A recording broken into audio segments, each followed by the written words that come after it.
that deals with the practice of personal injury law in the Commonwealth of Virginia. And our next speaker is one of the top trial lawyers. We're probably one of the top personal injury firms in the Commonwealth of Virginia. So we're very lucky to hear from him.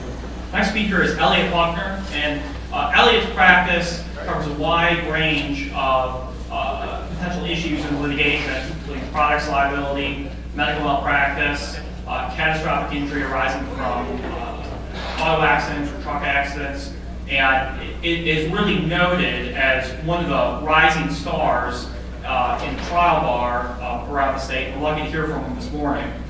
He is a graduate of the University of Richmond, where he received his business degree. He received his law degree from the College of William and Mary. Like I said, he is a noted and active speaker on personal injury law. Please join me in welcoming Elliott Buckner. Can everybody hear me okay? Yes, no, no, yeah? All right, I hate being up here, so I'm going to be down here if that's all right with everybody. And I'd also ask, I guess before I ask anything, I should just say, you all have made an excellent choice this morning. I don't know what's going on next door, but this is the place to be. All right? So you can give yourself a little round of applause for choosing wisely. This topic, I think, is an exciting topic to me. Hopefully it is to you. But if I just talk the whole time, it gets boring. It just does. It's dynamic and terrific about it. It gets slow and boring. Any topic like this does. So please don't hold your questions to the end. If you've got a question, holler it out, pound the table, throw your hand up. Let's make it interactive. Let's talk amongst ourselves. Let's be engaged with each other. The 40 minutes will go too fast that way. We'll all learn something. Okay? Also, and I made the group last year sit through, so I'm going to make you all sit through it as well. Before I jump into the topic, I just want to give you a little background on me. And I know that most folks here, just looking around the room, and perhaps it's a little ageist, but looking around the room, I see a lot of younger folks, so I'm assuming most folks are recent law school grads. Is that right? Yeah? All right, congratulations to you. Congratulations on the bar exam. You're getting admitted tomorrow. Is that right?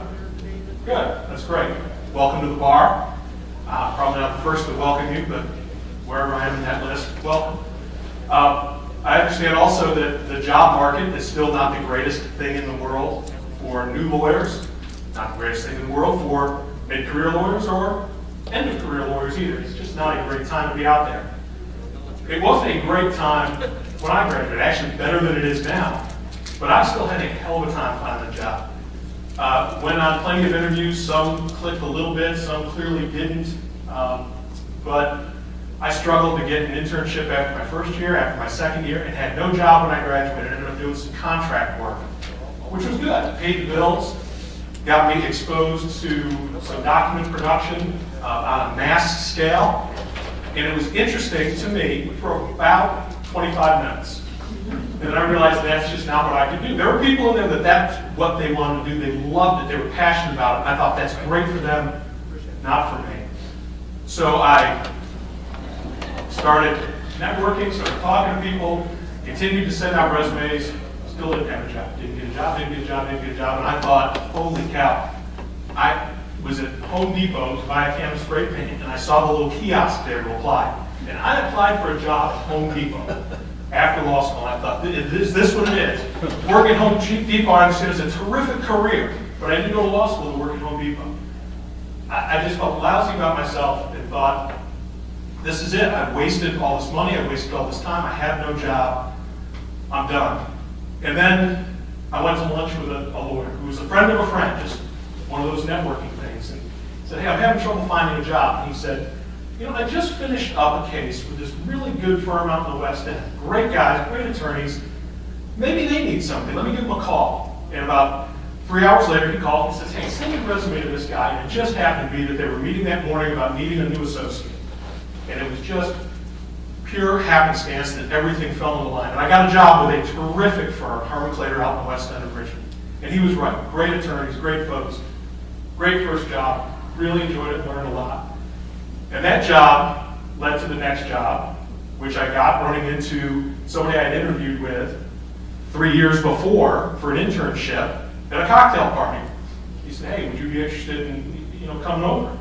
I said, well, I'm always interested, let's talk. And we talked, and it sounded like a good opportunity. And so I left Harmon Claytor, and I still have great friends out there. Left Harmon Clayton, went to do commercial litigation with a firm called Cantor Arkema here in Richmond. Went there and enjoyed it, but didn't enjoy it as much as I was hoping to. But along the way, I picked up a few personal injury cases and realized I was passionate about that. I really enjoyed it. And I was lucky because half of the firm was a personal injury firm, the other half was a business firm. So I went from my business side over to the personal injury side and said, hey, if y'all ever need anybody on this side, I really think I'd enjoy this. And they said, well, gosh, we just had a meeting this morning where Herb Cantor said he needed to hire an associate. So go talk to him. I did. I switched sides, started doing the personal injury work. I've been doing it now for 10 years and love it. I'm passionate about it. I wake up excited every day to go to work, as bizarre as that sounds, but I really do. I'm really passionate and excited about it. So that is a very long way to get to the end of the story, which is don't be frustrated now. Don't give up. Don't think that this is it. You wasted your time, you wasted your money, because it's not. This, where you are, is the very, very beginning of what will be a very long career. So work your contacts, get to know people. Whatever job you get, do the best job you can at it, because that's going to lead to the next job. That's going to lead to the next opportunity. And somehow, some way, 15 years later, you will end up talking to a group of recent bar grads, not fully appreciating or understanding how exactly you got here, but knowing that you're blessed to be here. And you end up where you're supposed to end up by luck, by chance, by hard work. You get there. It's tough to see it now, but you will get there. Okay, so that's my spiel. Let's go on with the rest of my talk. All right, I'm talking to you today about handling a personal injury case. And I guess I just told you a little bit. It's something I'm very passionate about. I love it. I love working for people, helping them. And a lot of the folks that we help, we're a fairly small firm. We handle a small number of big cases. Most of the clients that I have, their life is devastated by the personal injury, by the medical malpractice, by the wrongful death that occurred in their family. We see them at the worst times in their life. And it's an amazing opportunity we're given to help them, to give them an opportunity to get their life back on track. It's a very fulfilling thing to me to be able to do that. And so I love being a personal injury attorney. I'm not apologetic about it to anybody. You want to call me an ambulance chaser? Go for it. I love it. I hope I am the first one, because I want to beat the dirty insurance companies that are racing me to the accident scene, because they want to do everything they can to push down the value of the case, to deny my clients their just compensation. Love being a personal injury attorney. But this is what it feels like a lot of the times when you're up against multi-billion-dollar insurance companies and you're sitting in your little office in the West End. Sometimes you think, the hell am I doing? It's not unlike this. That is truly how it feels sometimes. And like this. I'm a little bigger than that, guys, but still, you get the idea of the analogy I'm making here.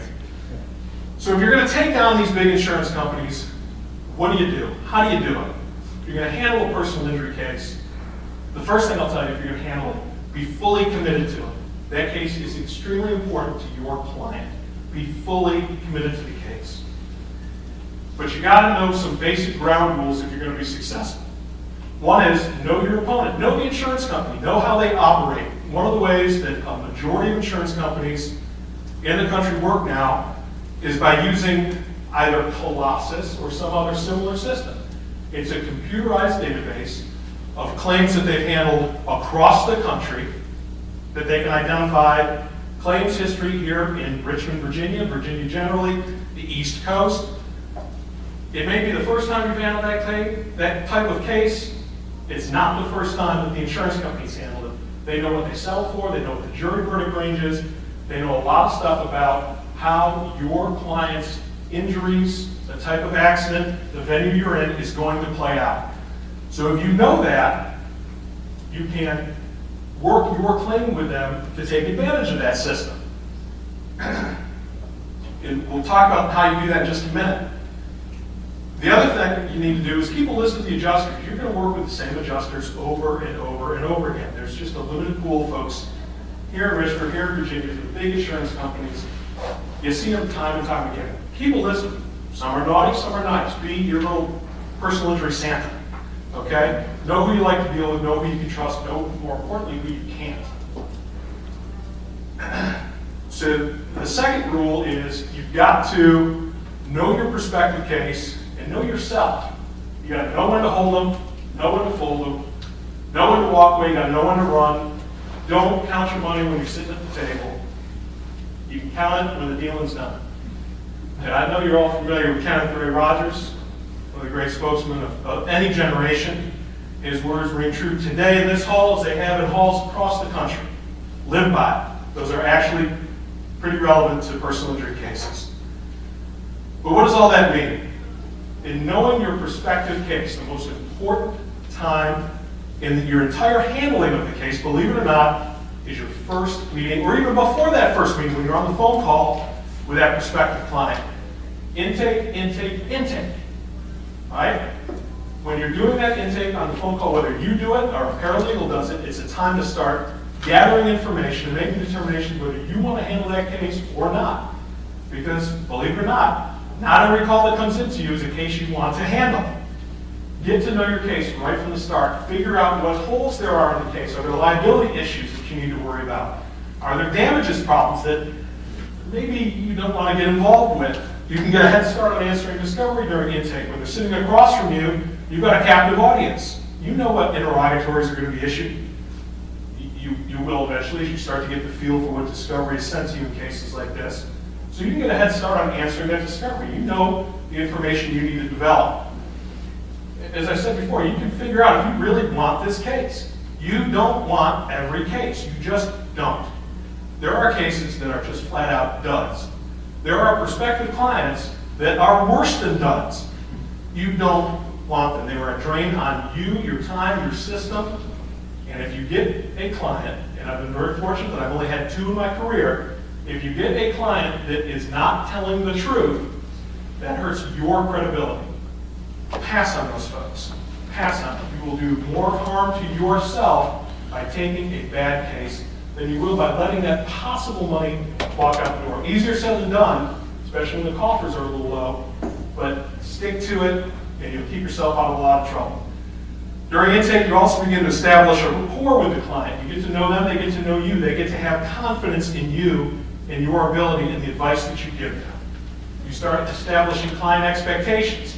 What can they expect of you, your service, the people that are there, and how their case is going to progress.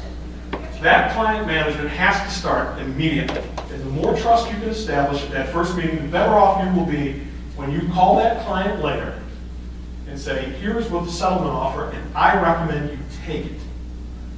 If you've established that trust, they'll listen to you. Or, more importantly, if you call them and say, they've offered a lot of money, I recommend you reject the offer.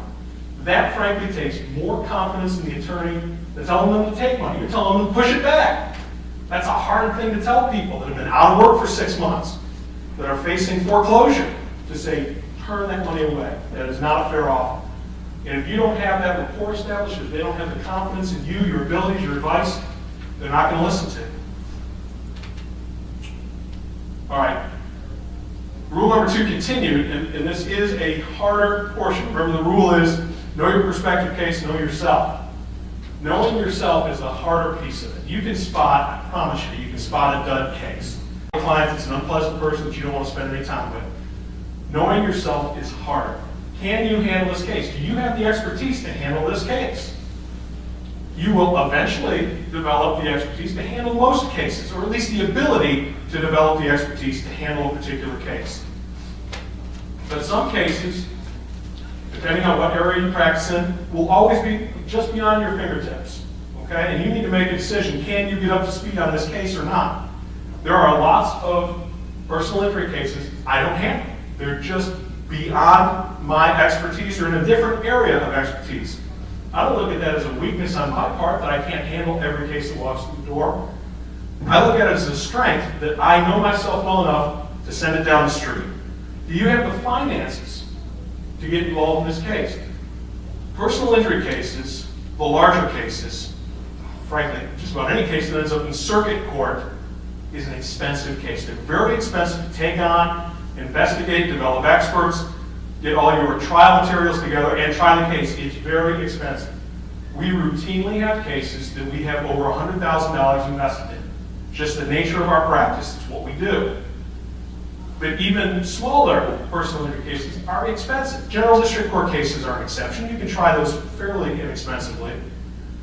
But you've got to look at yourself and your firm's finances, your own finances, and say, can I take this case on? Do I have the ability to fund this case the way it needs to be funded, to handle it the way it needs to be handled? Time is hugely important. Do you have the time to dedicate to it? That's the only thing you're selling. That's the only thing you have. That's your only product, time. If you take this case on, you now have a little bit less time for all the other clients that you already have. Do you have that time? Or would you be doing a disservice to the client coming in the door and the other ones that are already in your office by taking on that new client? Should you handle the case? Are you passionate about it?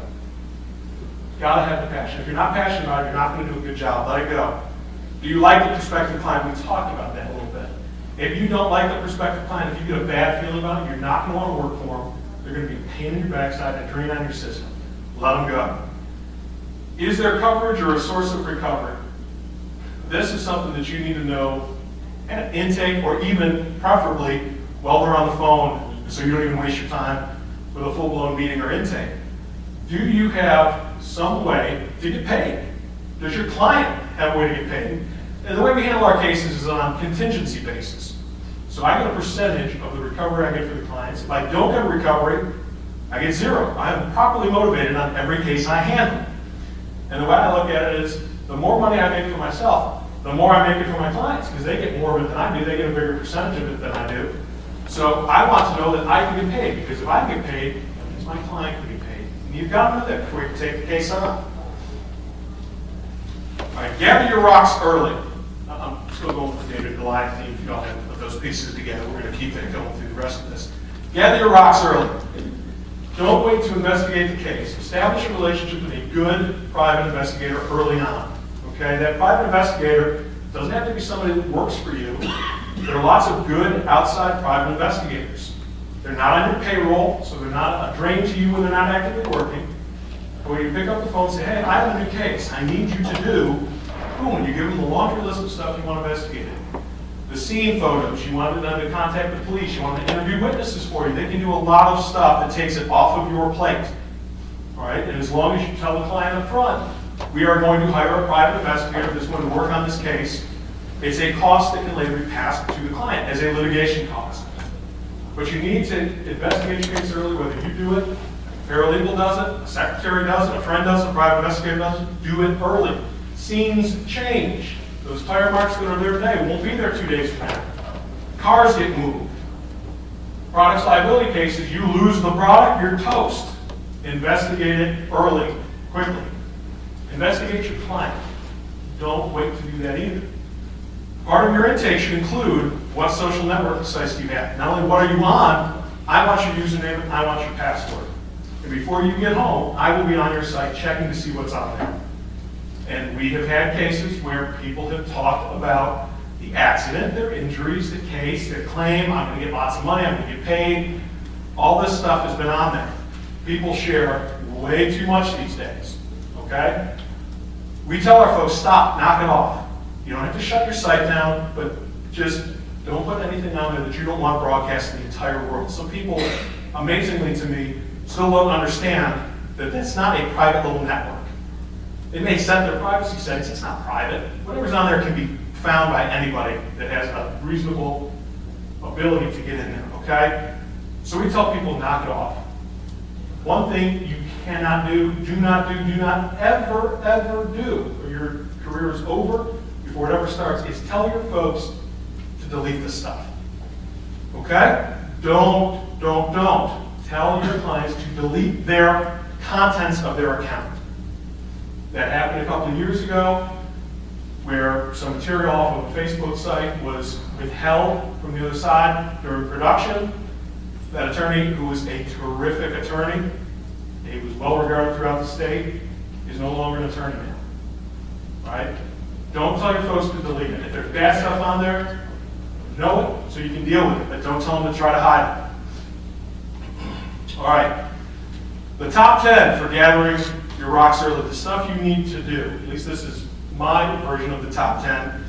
Find out where the accident occurred and where the defendant lives. I want to know that early on so that I start to have ideas about what my potential venues are in the case. There are good places to try personal injury cases and not so good places. City of Richmond is a good place to try a personal injury case. A few miles up the road, Hanover is one of the worst in the state.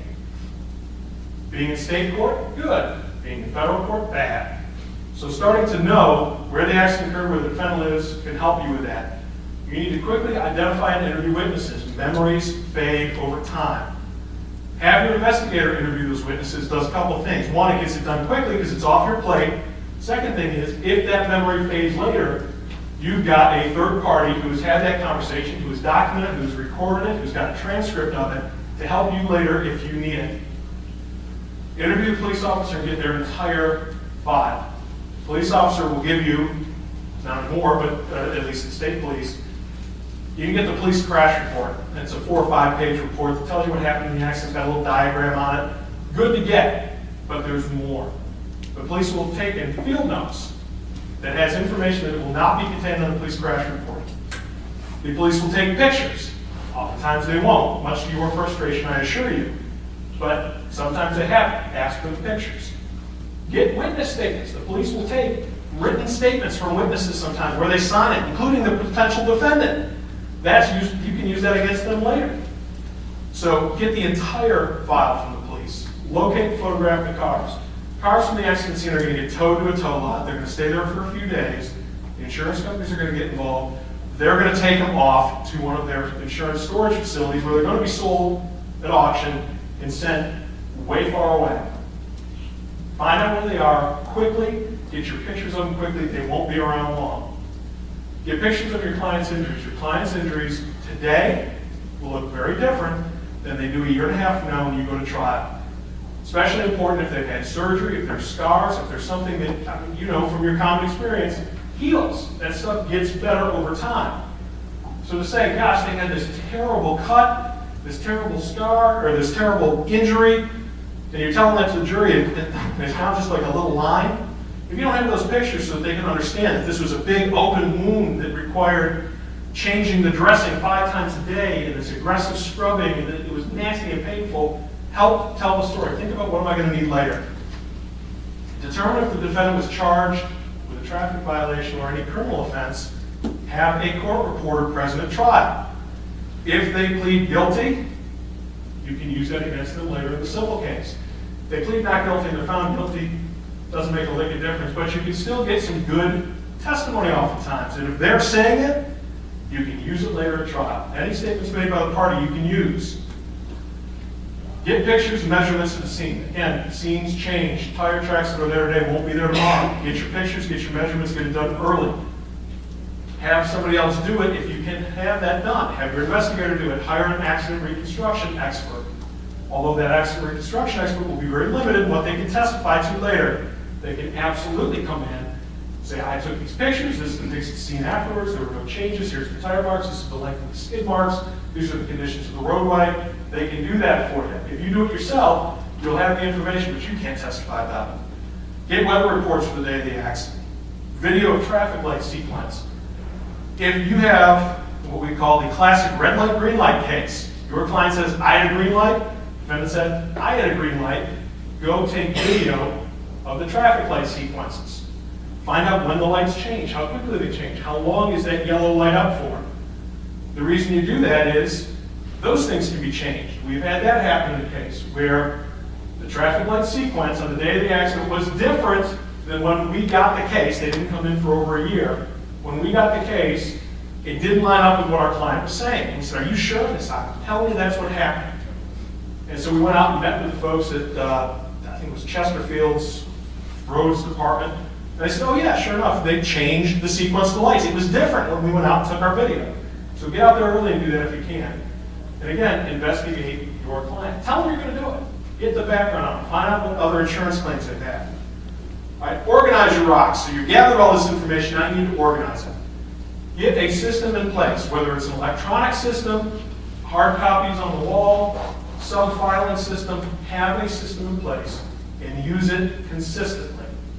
Right? In our office, we have a mix, I think the way to put this, we have a mix of technological abilities amongst the individuals who work there.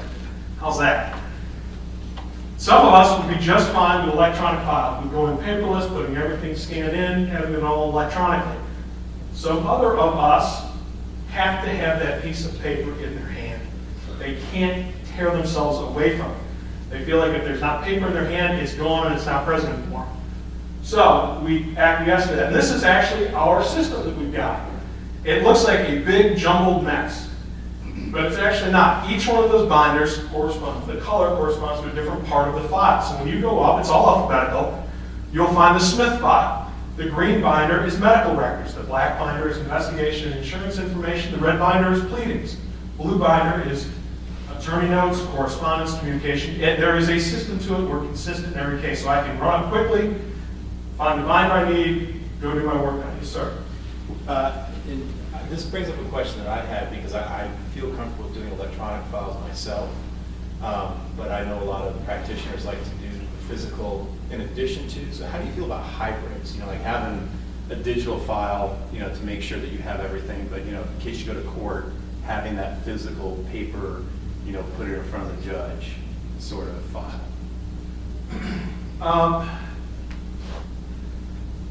It can be a challenge figuring out what works best. My preference would be to go all digital because most of that stuff now you can use in court to bring in digitally. You know, you want to put stuff in front of the judge, that can be a little bit different. Now, courts, even the state courts now are starting to go with electronic submissions. They've just started that, and I'm not even signed up for it. I don't know anything about it, but I know some courts have started doing it. So you can have the full digital file that the judge, the court has a hard copy or digital file in front of them as well. Lots of courts have got systems where you can plug into the system and pull something up digitally, and it will be on a screen in front of the judge, a screen in front of the jury, a screen in front of opposing counsel. So we're more and more going to full paperless electronic means. That doesn't mean the paper's dead. It doesn't mean it's going away. You can still use it. But what I'll do is I try with my paralegal to do as much as we can electronically. Scan stuff in when it comes in. We've got the same types of folders or binders in our system. Pleadings, medical records, medical record requests, correspondence. If I know I'm going to need some stuff for a particular hearing, I'll have my paralegal print out the specific documents that I want. I'll say I want this pleading, I want these supporting exhibits, make 3 copies, one for me, one for the court, one for opposing counsel. And I still do that because I just don't know if they're going to be able to see the stuff live if I've only got it on an iPad or something like that. So we're still sort of stuck doing both ways. All right, so you got your rocks, you got them organized, you're ready to go, your case is looking good. What do you do now? Start throwing those rocks at the insurance company. First step, generally speaking, is a pre-litigation settlement package. You haven't filed suit yet, you want to try to get the case resolved, so you're going to submit a demand package to the insurance company. In the materials that you've got, there's a list of different things to include in the demand package, what a sample organized demand package would look like. But we send them a binder. Almost every insurance company, first thing they do is take the stuff out of the binder, throw the binder away. We still send it to them in a binder. And it looks professional, it looks organized, it shows them that we're serious about the case. We have every document in their tab. We don't tab every single document, but we have tabs for medical records, tabs for the police report, tabs for photos, tabs for whatever it may be, general tabs, and an index of what's in there. We include a schedule of damages, so right off the bat they see what medical record or what medical expenses have been incurred in the case. Sent with it a case summary letter. Okay, this letter isn't just a cover letter that says, here's the package, good luck, see if you can figure out what the case is about. Tell the adjuster what the case is about. Tell them what the injuries are. Be redundant. Okay, remember Colossus that we talked about? Those computer systems have trigger words. All right, it may be broken wrist, it may be fracture is their key word, it may be something else. There's different ways to talk about the same injury. And unless you know for sure what their trigger word is that bumps up the value of your case in their system, say the same thing 4 or 5 different times. They're going to go through, the adjuster's going to go through and type out from your letter what the injuries are and plug it into the system. Be overly inclusive, okay? Be redundant. Last thing with your demand letter and demand package, don't piecemeal it. They'll say, okay, we got records from MCV Hospital today. Here you go. 3 days later, we got records from Henrico Doctors Hospital. Here you go. Oh, we got pictures from the police. Here you go. Then you don't know what's in front of the adjuster. You don't know what they have. They don't know what they have. Send them the whole package at once. All right? If you can't get the case settled, file suit. When you file suit, before you file it, that's the time to nail down venue. Remember in your intake, you started looking at issues that impact venue. You're looking at where the defendant lives, where the accident happened. You've been thinking about it all along, but venue's determined at the time you file suit. So now you've really got to nail it down. Reinvestigate the defendant. Make sure that they haven't moved to a more favorable venue. If you've got a company that you can sue, don't forget to look for the registered agent. Company may be up in Hanover, not good. Registered agent may be City of Richmond. Hey, good. Okay, don't forget to look for those things. If you've got multiple venue choices, and oftentimes you will, if you don't know those venues yourself, call a local attorney. Say, hey, for a couple of minutes, I've got a couple venue choices. What do you think a jury up there would do with a case like this? Yes, ma'am. What makes the venue good or not good? How generous the jury will ultimately be to my client, how they treat personal injury cases. Are they fair with it? Are they very conservative with how they treat it? Some juries, lots of juries, have a remarkable capacity for other people's pain. Okay, where they say, well, heck, I don't care that they broke their arm and now they can't write and their arm's never going to be the same again. My back hurts. Nobody's paying me money for my hurt back.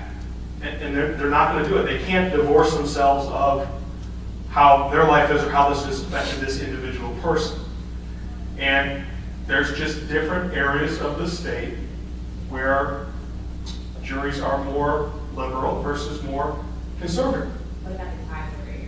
Newport News, Hampton, liberal, conservative? It's a mix. Virginia Beach we found to be conservative. Norfolk's a good place. Portsmouth is a great place to have a plaintiff's case. Hampton, mixed bag. Newport News, not bad. But it's really, I mean, it's that you cross the line into Virginia Beach, you can cross back Norfolk, hey, all right. And it really is just like that. Okay, same thing with City of Richmond. City of Richmond, cross over to Henrico, keep going, cross over to Hanover, oh. All right? That has affected my case selection before. I've gotten a call from somebody that it wasn't a huge case, but I knew it was going to be in Hanover, there was no way to get it out of Hanover, and I said, you know, it's just not worth it. Because the last time I tried a case in Hanover, we had permanent injuries. The attorney and the doctor for the defense said, he's got permanent injuries. His hand is never going to be the same again. And that jury came back with exactly what his medical expenses were. They gave him not one penny for past pain and suffering, future pain and suffering, future inconvenience. And that is indicative of what happens up there in my experience. So, venue is very important, not to be overlooked. Don't hesitate. If you think you're in a bad one, start digging, start looking, pull a background search on the individual, see if they own property someplace else. See if there's any way you can get it into a more favorable venue. Forum, state court, federal court. State court in Virginia is a pretty good place for a plaintiff to be. You're going to get a fair shake. Okay, that doesn't mean that you've got a guaranteed clear shot at a verdict. You're still going to have to work the case. You're going to still have to have a good case and put on a good case. Federal court, I have found, especially the Eastern District, to be hostile towards plaintiff's cases. It's just the way the judges operate there. Not all of them, but enough of them. So I avoid federal court whenever I can. The other reason I avoid it is I'm not there very often. Federal court has got lots of challenging rules, both the general rules and the local rules. And then the judges have their own standing orders. And they're all traps for the unwary. If I end up with a big case in federal court that I can't get back in state court somehow, or can't start with in state court and keep it there, there's times when I will bring in co-counsel in the case that's in federal court a lot, just so they can help me navigate the rules.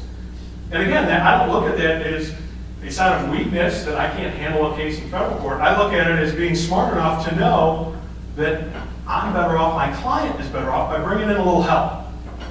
You're ad damned, that's the amount you sue for. In Virginia, the amount you sue for, you're stuck with, unless the court lets you increase it later. You can always decrease it. You just file a motion on the day of trial. Say, I move to decrease the ad damnum to some different amount. You're going to get that every single time. Increasing ad damnum means you're amending your complaint. That's only if the court gives you leave to do it. Harder to do. So I think there's two good reasons to start high. One is you can always come down, you can't always go up. The second is if your ad damnum is above the amount of insurance coverage that's available, it creates a little pressure on the liability insurance company. They've got duties to their insured for them to avoid an excess verdict. Excess verdict means there's not enough insurance coverage to cover the claim. So if they've got $100,000 coverage and you sued for $300,000, there's potential excess exposure. The liability carrier has got duties to try to get the case resolved and save their insured from an excess verdict. All right, I'll have to buzz through some of these. I apologize. Filing suit, have your discovery prepared. You can have a standard set of discovery that you send with every auto accident case. File it, serve it with your lawsuit. That gets them on the clock for answering the discovery. Be ready to try the case. That's one of the great advantages you have as the plaintiff in a case.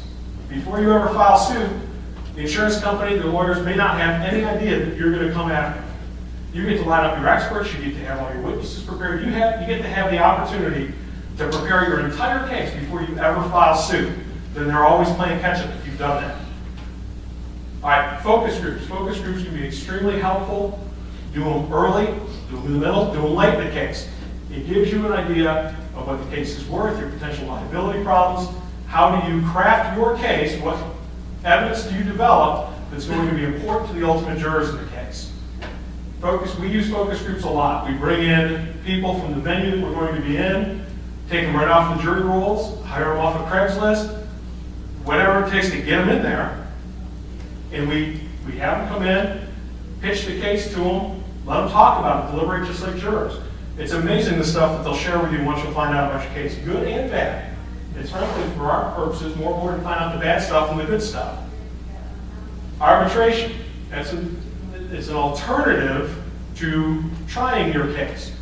Arbitration, some folks look at it and say that's just an alternative trial. I'm still trying the case in arbitrators. That is a form of arbitration. The one I'm really referencing here is sort of a modified arbitration, the one that I use.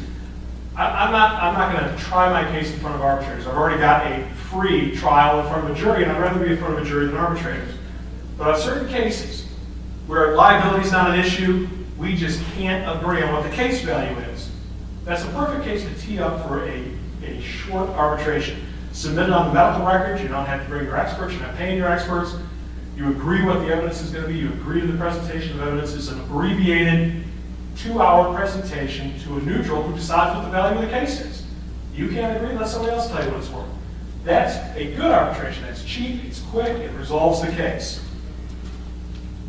Mediation. Mediation is extremely popular. It has been for a while. I don't see that popularity going away unless the current shenanigans don't start to fall by the wayside. Then it may be used less and less. But right now, mediation is very popular to get cases resolved.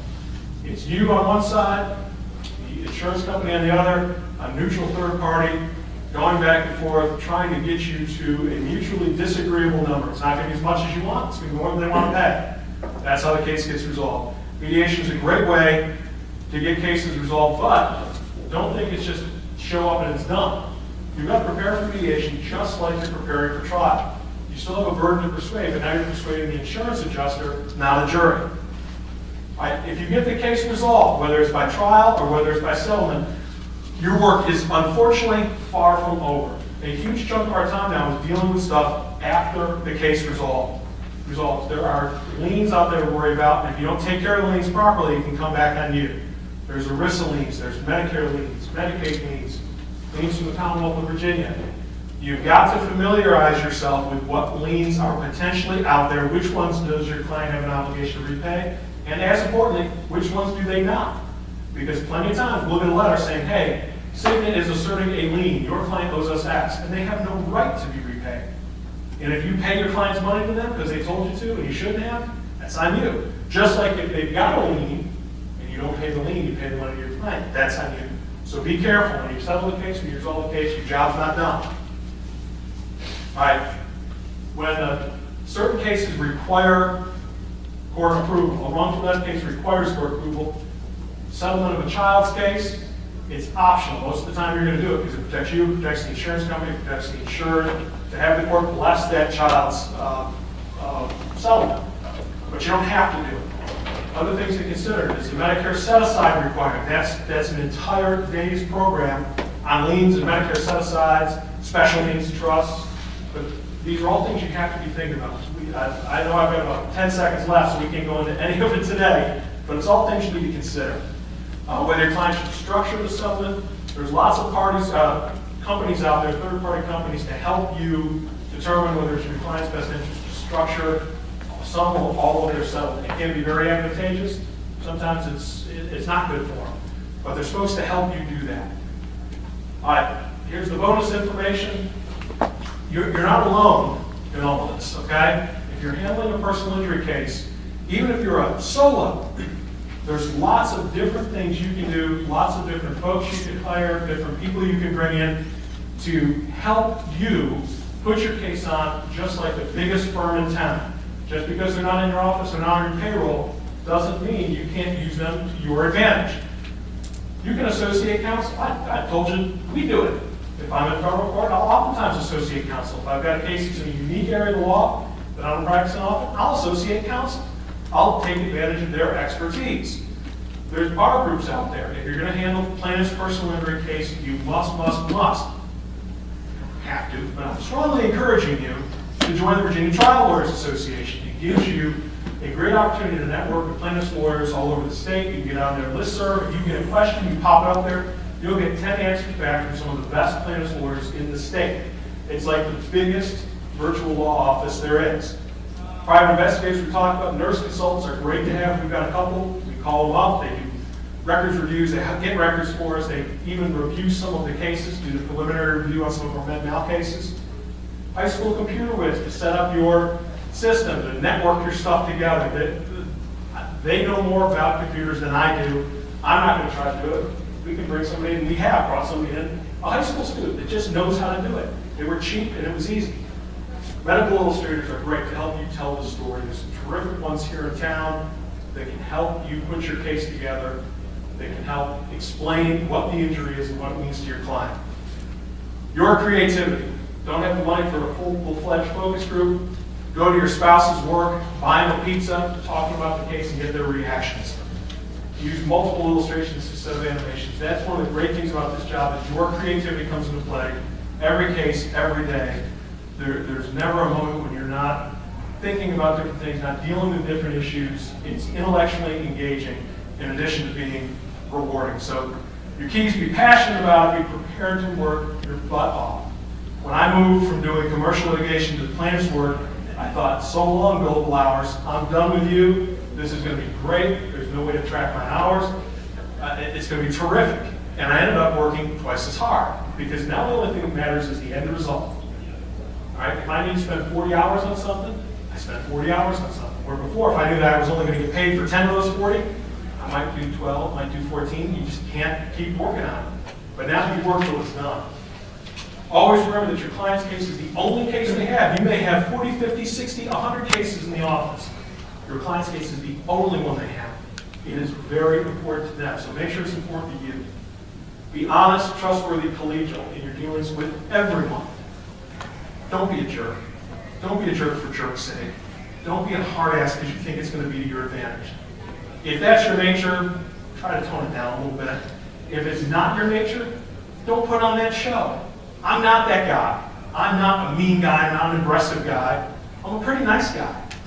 And I believe that it has paid dividends now because I've established that with folks. They can trust me. They know I'm going to shoot straight with them. They know I'm not going to try to take advantage of them. And they're not going to have an unpleasant day coming to my office and doing depositions. I'm just not going to be a jerk to them or their clients. And I get along with folks who get stuff done easier and more efficiently. And that reputation that you develop with the courts is of paramount importance. Judges talk. They know what attorneys that are appearing in front of them, when they say, Judge, this is the law, that is the law. And they also know the ones that come and say, Judge, the law is, they say, yeah, no, it's not. Whatever you just said is the opposite of that. They know that. They talk to each other. You've got to have your credibility intact at all times. Don't ever lose that. Staff, staff, staff. Can't tell you how important good staff is. Find them, develop them, cultivate them, keep them happy. They can make or break you. Don't treat your staff like they are subservient staff. Treat them for what they are. They are a valuable member of your team, as important as you are in accomplishing the goals. You're not here, they're not here. You're working together for the betterment of the client's case. Have make time for fun. Easier said than done. I'm lousy at it, but you gotta try to do that. Try to find some balance. Recognize that there's gonna be times you will be at the office until 2 or 3 in the morning. It happens. Next week, cut out at 2 in the afternoon if you can. Go see your kids. Go see a movie. Go do something for you. Try developing that early, because otherwise you get into habits that are really hard to break. All right, I've got another 85 slides and 0 time for it. So thanks everybody. Good luck.